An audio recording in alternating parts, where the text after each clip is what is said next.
do it. All right. Hey, I just want to say thank you, man. I really appreciate your time. Anytime Danielle calls, I have whatever she says. If she says jump, I say how high. That's awesome, man. Yeah. She's an awesome person. Yep. All right. We just got a couple questions. We'll start with uh, what has Warp Tour meant to you? Um, to me, the Warp Tour, because my band CIV did the first ever Warp Tour.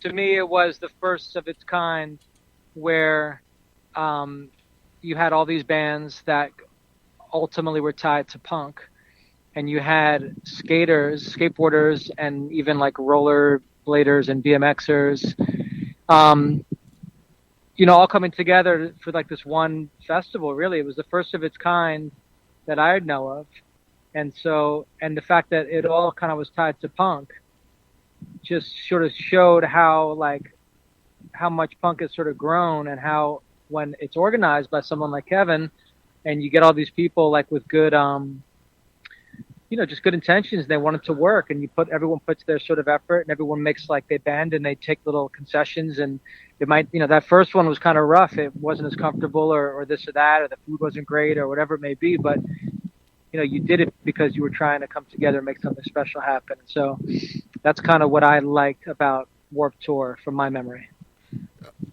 Behind the scenes, when you guys are, during the lull times of the first Warp Tour, what was the environment like in your perspective?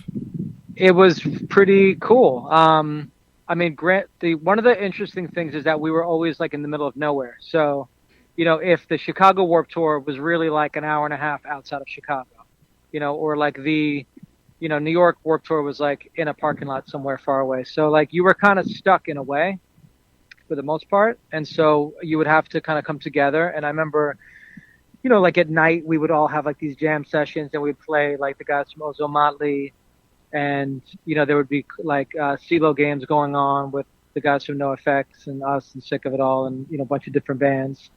And then you'd have like barbecues and all that kind of thing. And but just getting to hang out, like I got to play chess with Steve Caballero. Like that was a dream come true. Like I grew up loving Cab and Powell, and the fact that I got to just hang out and play chess with the dude was amazing. So there was a lot of real like bonding, and getting to like just catch up with these people that you actually have a lot in common with, but you don't really get to see that often. That's awesome, man. Yeah. What would be your favorite memory of the event itself, or anything behind this, off the scenes? Yeah, what would your favorite memory of the whole tour be? Um, Probably playing chess with Steve Caballero was a good one. Did you win? He would beat me a lot, you know.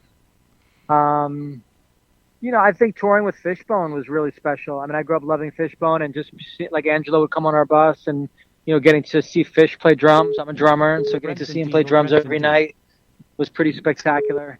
Um, that was special.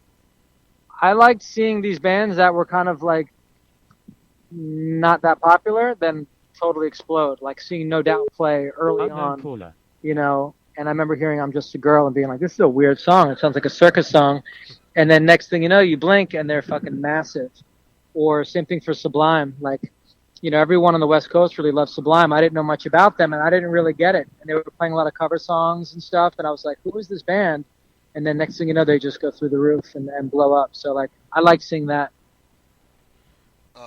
Where were you when the first idea was pitched to you about they're doing this thing that they want to do a Warp Tour, and what was your initial thoughts? I don't really remember when it was pitched to me specifically. It probably came from our manager. And Rick Roskin, who was at CAA, was our booking agent, and I think he was involved in it. And Civ just had a record coming out, so we had a lot of excitement just in general. So we were in Europe, I think the summer before. Oh no, not the summer. What was that? Maybe it was the summer before. But So our record was coming out, and we had a lot of momentum and a lot of excitement. So we were just down to just get out there. If someone said, "Cool, here's an opportunity to get in front of a lot of people," I think we were smart enough, and a lot of people involved recognized that you get to get in front of different audiences. So people that would go see CIV might not go see, Pennywise, and so the other way around too. Like we got to be exposed to their audience. We got to be exposed to L7's audience. Um, you know, it was a nice opportunity for everyone to get exposure as well as having good times. That's cool. Do you have a funny story that you remember from your experiences? Um, I remember like, what the fuck happened that time? Funny stories.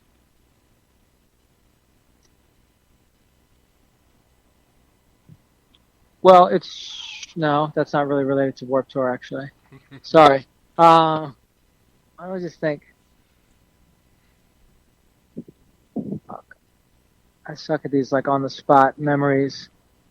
I remember like being in Cleveland and like wanting to get off the Warped Tour. I was just sick of it. Like I wanted to escape.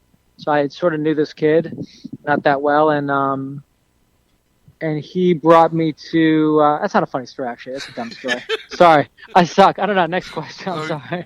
And this will be the last one. Is do you have a message that you would like to relate to Kevin? Oh, to Kevin. Thanks for having us on the Warped Tour, and thanks for having the vision to.